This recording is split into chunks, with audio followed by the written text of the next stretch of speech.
Yeah, it's on.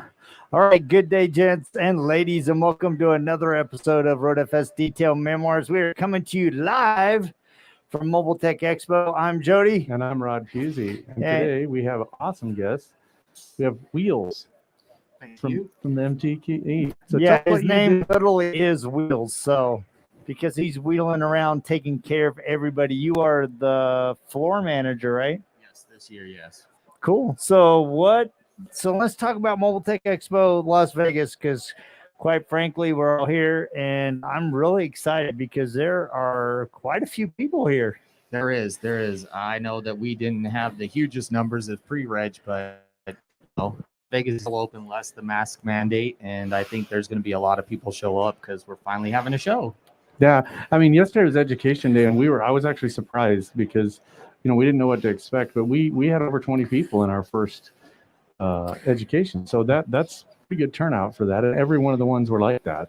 Yeah, I think that people are coming into town, and we're like, I'm not going to pre-reg, I'm just going to show up, and I think we're going to have a better turnout due to those people. Yeah, it's really fun because I remember, the first year you guys did this, we came, we were a huge advocate of Mobile Tech Expo. We're like, all right, something on the West Coast.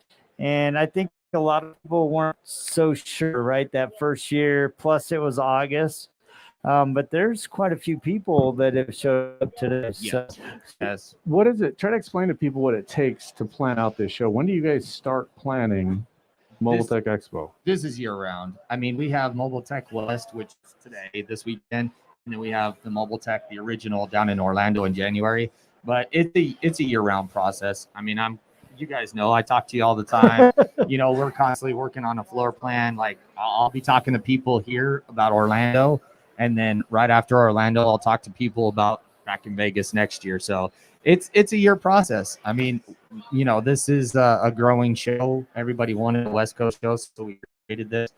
At our first year, 2019. Yep. Last year we didn't. Now we're back. So slowly but surely grow this to be like Mobile Tech East in Orlando. Yeah. So how did you get involved in Mobile Tech Expo? So I moved here to Vegas. I've known Chuck and Susan from Convex for 20 plus years. And Chuck said, hey, if you ever move to Vegas, I'll hire you. And I moved to Vegas in 2015 and I've been working for them. And then we bought Mobile Tech, and it has to do with cars. That's where my interest lies. So wheels, tires, and a motor. You guys are the coolest exhibitors ever. You guys are family now, and I mean, it's awesome. It's where my interest lies. So being part of a show and seeing how trade shows go on, and you put them on, and you work year round to have today and tomorrow is just awesome. Yeah. Well, what was really fun, sorry, Rod, yesterday we got to, we're doing education day, we're doing setup day, and you and Rod got to geek out on motorcycles. Yep. Because if people don't know the difference, when you say you're a car guy, the difference between a car guy and not is a car guy is like a regular guy, only a lot cooler and better looking. That's really the description of a car guy. So. That's awesome. So, I mean, yeah, you guys were like really geeking out on motorcycles. So I know you are a huge rider. Yes. So, yeah, you do track rides. You're got a serious hobby. Saved up for, what did you save up for? My track day. Oh, my Ducati. Yes. I am in a wheelchair, but everybody asks me like, man, did that thing slow you down? I'll be honest, 23 years ago, I think it sped me up. That's good. That's awesome. So that's good to have a hobby like that, especially, when you're in this industry, obviously they kind of play off each other. It's one of the reasons that we're in the industry we're in is because I'm a huge car guy as well. And I think the nice part about that is you can be involved in it without being involved in it in like day-to-day working on cars and, doing that kind of stuff. So that, and it helps having some knowledge. Like, I mean, I could be a salesman, I can, work in the trade show industry, but if I didn't know anything about cars, this wouldn't be as easy or smooth or, it's super easy for me. I can come in here, be a floor manager, talk to you guys, get you all set up for all the shows, hang out, talk motorcycles, Yep. If people are just in sales and they don't know anything about the show that they're doing, that that would probably make it really awkward. Yeah, it is. And I think there's a lot of people that are in all walks. We meet a lot of people that are actually detailers that aren't per se car guys. They appreciate a nice car, but their passion somewhere else. Their passion's boats. That's Jody. That's me. I'm boats. And I think that everybody has that passion. They find a way to kind of weave that into what they do. Yes. And that's kind of what keeps you going. I mean, otherwise you're just kind of going through the motions. So keeps me rolling. Literally, you are rolling around. In fact, it was funny. Yesterday, he was helping me get all set up, and he showed me a secret way so we didn't have to take the long way to bring in all of our booth and our sound equipment. And it was funny because I'm driving out, and all of a sudden I'm hearing Jody, and he's like wheeling up, and he's going faster than I am inside while I'm driving. So I was like, yeah, this guy moves. And I think a lot of times people don't realize what it takes to put on a show like this.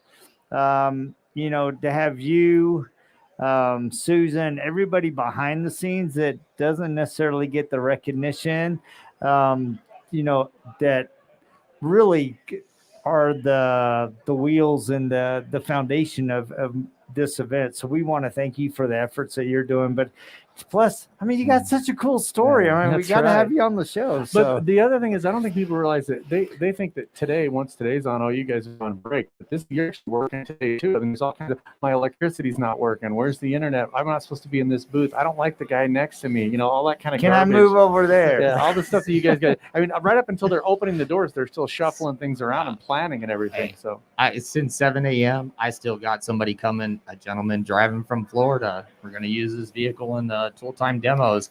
So you're right, it is. But you know what? I live for this. And look, I didn't sleep that much last night. I'd rather be here at 7 a.m., even though the show doesn't open until 10. I'm hanging out with you guys, just having a good time. This is what I live for. I totally, all year for 2 days, I'm all for it. Yeah. So, by the way, if there's any really bored dent guys out there, we have a dent in our rental car that if you'd like to come and hold the dent in our rental car, we would love to help you out. So when you get bored later on this afternoon, don't take a nap. Tools, come out and pull it down. Yeah, and we'll highlight it. We'll make it an episode of Detail Memoirs. So it'd be pretty fun to show that actually happening real time. So guys, if you're not here or if you're on your way, make sure to stop by our booth. Rod and I will be broadcasting on and off throughout the day. And of course, we have Ben who's, talking to customers and showing the software. But really, we would love to come. We'd love to have you in the chair next between me and Rod.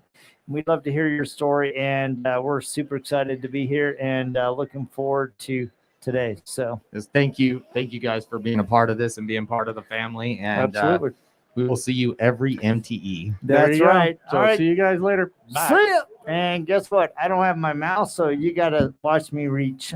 That's all right. There we go.